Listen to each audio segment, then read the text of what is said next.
संध्या ने एक पल आर्य को घूरा और फिर कहने लगी, अगर तुम नहीं चाहते कि मैं अपने पिताजी से कुछ कहूँ तो फिर अब तुम कोई होशियारी नहीं करोगे और मैं भी तुम्हें लात मारकर नीचे गिराऊंगी, फिर थप्पड़ मारूंगी। क्या तुम्हें मंजूर है? आर्य ने साफ शब्दों में कहा। अगर ऐसा सब करके तुम्हारा गुस्सा शांत हो जाता है और ये लड़ाई खत्म हो जाएगी तो मुझे ये मंजूर है। मैं कोई होशियारी नहीं करूंगा। आर्य ने भी अपने आप को बचाने के लिए कुछ तैयारी कर रखी थी ताकि संध्या उसे बंदी न बना सके, और वो वास्तव में इस लड़ाई को खत्म कर देना चाहता था। अगर वो दोनों यूं ही लड़ते रहे तो इस लड़ाई के कारण उनका समय बर्बाद होता और अपनी ऊर्जाओं को लड़ने में गंवाना पड़ता। आर्य संध्या के साथ बार बार लड़ने के लिए इच्छुक नहीं था। वो शांत खड़ा रहा। संध्या तुरंत आर्य के पीछे गई और कहने लगी, अब अपनी सजा भुगतने को तैयार रहो। संध्या ने जैसे ही इतना कहा, आर्य ने अपनी आंखें बंद कर ली और उसे लगा संध्या उसे लात मारकर गिराने वाली है। पर संध्या ने आर्य को न तो लात मारी, पर वो पीछे से आर्य को लपट गई और आर्य के एक हाथ पर उसने जोर से काट लिया। आर्य तुरंत चिल्लाया। संध्या की इस हरकत पर वो दंग रह गई। संध्या आर्य के सामने आई और कहने लगी, जब मेरे पिताजी भी मुझे उकसाते हैं तो मैं उनका हाथ काट लेती हूँ, और तुमने तो मुझे इतना परेशान किया, मेरा इस तरह काटना ही तुम्हारे लिए भयानक सजा है। इतना कहकर 2 कदम पीछे लेकर संध्या आर्य को देख मुस्कुराने लगी। आर्य ने गुस्से से कहा, मैं तुम्हारा पिता थोड़ी हूँ जो मुझे भी काट गई। और आर्य ने अपनी आस्तीन ऊपर करके अपने हाथ को देखा। अपने हाथ पर दांतों के निशान देख और कुछ चमड़ी को निकले देख आर्य ने गुस्से से कहा, तुम सच में जानवर हो। क्या तुम अपने पिता को भी इतनी बेरहमी से काटती हो? संध्या ने हंसकर कहा, पिताजी को भला मैं इतनी बेरहमी से कैसे काट सकती हूँ? वो तो मुझे बचपन से ही काटने की आदत है, पर तुम मेरे पिता नहीं हो ना, इसलिए कुछ जोर से काटा। वैसे भी तुमने भी मुझे बिना हाथ लगाए अदृश्य बल से थप्पड़ मारे, तो मैंने भी तुम्हें हाथ से नहीं मारा, बस दांत से हल्की सी चोट पहुंचाई। अब हिसाब चुकता हुआ ना, मेरा गुस्सा भी शांत हो गया। एक पल रुककर संध्या ने कहा, तुमने उस दिन सच में मुझे नहीं देखा? मुझे अभी भी कुछ शंका हो रही है। आर्य ने तुरंत कहा, हे भगवान, अब मैं इस लड़की का क्या करूं? और आर्य ने संध्या से कहा, मैं तुम्हें बोल बोल कर अपनी सफाई देकर थक चुका हूँ। अगर तुम्हें अभी भी मेरी बात झूठी लगती है तो तुम सच में मुझे मार ही दो। मैं अब और कोई सफाई नहीं देना चाहता। तुमने हद ही कर दी है शक करने की। संध्या तुरंत आर्य के पास आकर आर्य के हाथ को देख पूछने लगी, अधिक दर्द हो रहा है? आर्य ने कोई जवाब नहीं दिया और संध्या से मुंह फेर कर खड़ा हो गया। संध्या ने आर्य का हाथ पकड़ा और उसे अपनी ओर पलटा कर कहने लगी, गुस्सा हो मुझसे? तुमने ही तो कहा था ना मैं तुम्हें सजा देकर इस लड़ाई को खत्म कर दूं। अब गुस्सा क्यों हो रहे हो? आर्य ने मुंह बनाकर कहा, क्योंकि तुम्हारे शक की दवा तो हकीम के पास भी नहीं होगी। अगर तुम फिर काटना चाहती हो तो काट लो, वैसे भी तुम्हारा दिल बहुत कठोर है, तुम्हें किसी के दर्द से क्या फर्क पड़ेगा? संध्या ने मुस्कुराकर कहा, अगर ऐसा है तो ठीक है, मैं फिर काटूंगी। आर्य ने जैसे ही ये सुना, उसने अपनी आंखें बंद कर ली और उसे लगा ये कठोर लड़की सच में फिर काट जाएगी। आर्य की आंखों को बंद देख संध्या ने उसका एक हाथ पकड़ा और प्यार से हाथ पर एक किस कर दी। फिर वो कुछ शर्मा गई और तुरंत वहां से जाने लगी। आर्य को जब एहसास हुआ कि संध्या ने उसके हाथ पर किस की है तो उसने अपनी आंखें खोली और संध्या के इस रूप को देख वो कुछ भ्रमित होने लगा। आर्य ने तुरंत पूछा, इस किस का क्या मतलब है? तुम्हें मुझ पर यकीन हो गया और तुमने मुझे माफ कर दिया? संध्या दरवाजे के बाहर कदम रख ही रही थी। उसने अपना कदम पीछे लिया और आर्य को देख कहने लगी, माफ तो अभी नहीं किया, पर मैं ये बताना चाहती थी कि मैं उतनी भी कठोर नहीं हूँ जितना तुम मुझे समझते हो, पर मैं तुम्हें माफ कर सकती हूँ। उसके लिए तुम्हें मेरी एक शर्त माननी होगी। आर्य ने संध्या की ओर बढ़ते हुए कहा, कैसी शर्त? संध्या भी आर्य के पास आ गई और अपना हाथ आगे करके कुछ कहने ही जा रही थी। तभी आर्य ने उसका हाथ पकड़ा और एक किस कर कहने लगा, इतनी सी शर्त थी, लो मैंने पूरी कर दी। तुम यही चाहती थी ना कि मैं भी तुम्हारे हाथ पर किस करूं, अब तो ठीक है। संध्या ने अपना हाथ पीछे खींचा और कहा, ये क्या किया तुमने? तुम नहीं जानते किसी लड़की को इस तरह किस करना गलत है और किसी लड़की को सिर्फ उसका पति ही किस कर सकता है। आर्य संध्या की बात सुनकर हंसने लगा और फिर कहने लगा, ये तुमसे किसने कहा? मैंने तुम्हारे हाथ पर किस की है, और हाथ एवं गाल पर तो किस परिवार का कोई भी सदस्य कर सकता है। जैसे पिता अपनी छोटी सी बेटी के माथे पर किस करता है, माँ अपने बच्चों को प्यार से किस करती है, चाचा चाची और भतीजे भतीजी को किस करते हैं। और संध्या बड़बड़ाने लगी, पर चित्रा ने तो मुझसे यही कहा था, क्या वो झूठ कह रही थी?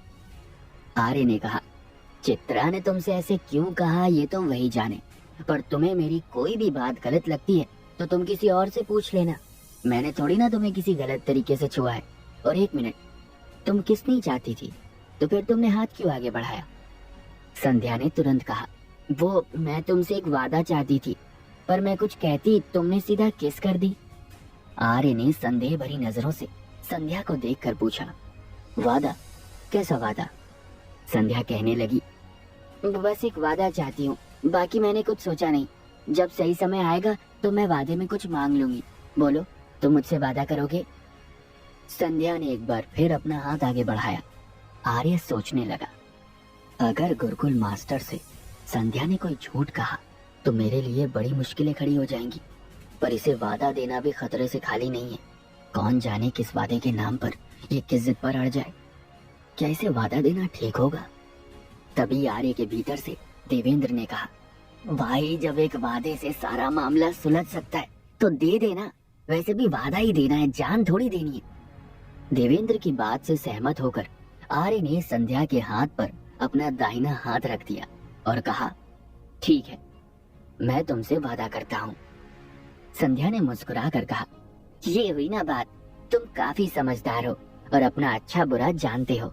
अब जब वादा दे दिया तो मुझे इतना तो समझ लो, मैं सच में उतनी निर्दयी नहीं हूँ। वो तो बस मुझे गलतफहमी हुई, इसलिए निर्दयी बनना पड़ा। तुम्हारी जगह और कोई भी होता, मैं उसके साथ भी वैसे ही पेश आती। तुम्हें बताओ, किसी लड़की को पता चले उसे स्नान करते किसी ने देख लिया तो क्या वो चुप बैठेगी?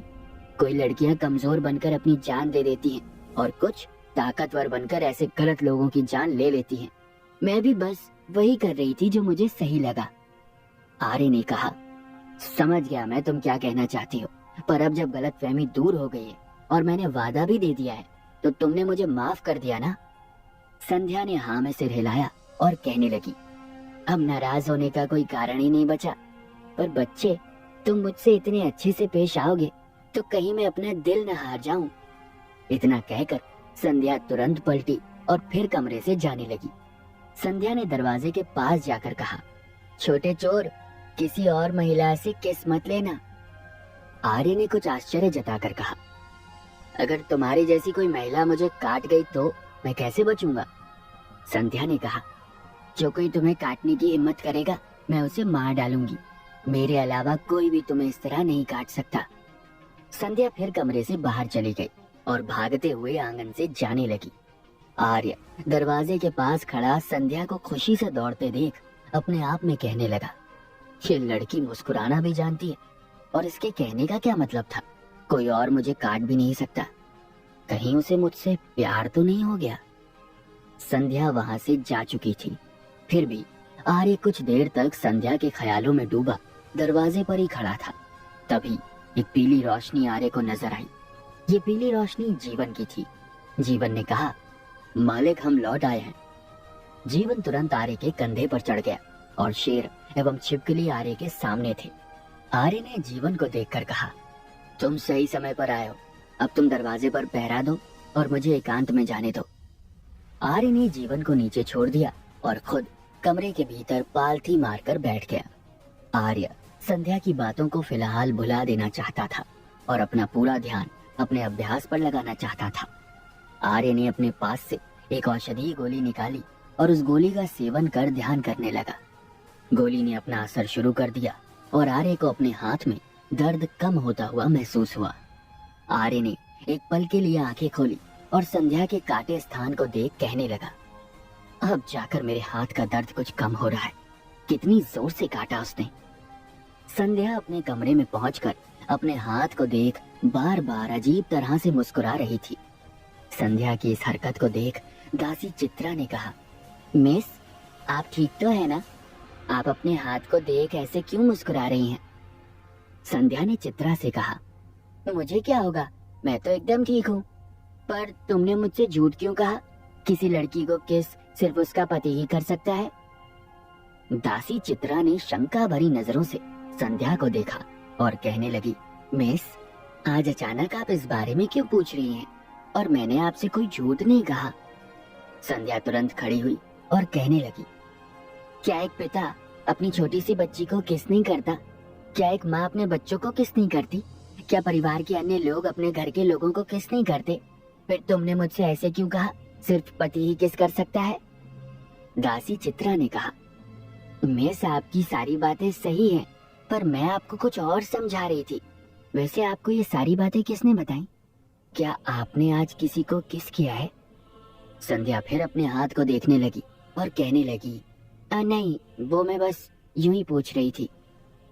संध्या फिर बिस्तर पर उल्टी लेट गई और मन ही मन कहने लगी, मतलब वो छोटा चोर झूठ नहीं बोल रहा था और उसने मेरे हाथ पर किस करके कुछ गलत नहीं किया। फिर एक बार समय तेज गति से बीतने लगा। 7 दिनों बाद आर्य ने अपनी आंखें खोली और अपनी ऊर्जा को महसूस कर आर्य कुछ उदास था।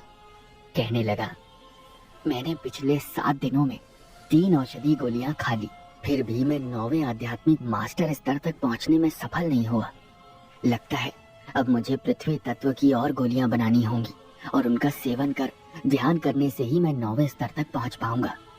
तभी आर्य को जीवन की आवाज सुनाई दी, मालिक, मुझे लगता है यहाँ कोई आ रहा है। जीवन दरवाजे पर बैठा पहरेदारी कर रहा था और किसी की आभा को महसूस कर उसे तुरंत पता चल जाता था कि आसपास कोई है। कौन आर्य से मिलने आ रहा था? क्या कोई मिलने आ रहा था या कोई दुश्मन आ रहा था? राजकुमारी संध्या को सच में आर्य से प्यार तो नहीं हो जाएगा? और अगर ऐसा हुआ तो क्या आर्य उससे शादी करेगा? राजकुमारी संध्या के कारण आर्य को भविष्य में कोई उच्च पद मिलेगा या राजकुमारी से प्यार करने के लिए आर्य को मिलेगी कोई भयंकर सजा? आपको क्या लगता है, क्या होंगे इन सभी सवालों के जवाब? कमेंट बॉक्स में कमेंट करके हमें जरूर बताएं। और इन सभी सवालों के जवाब जानने के लिए सुनते रहिए आर्य, एक शोर वीडियो द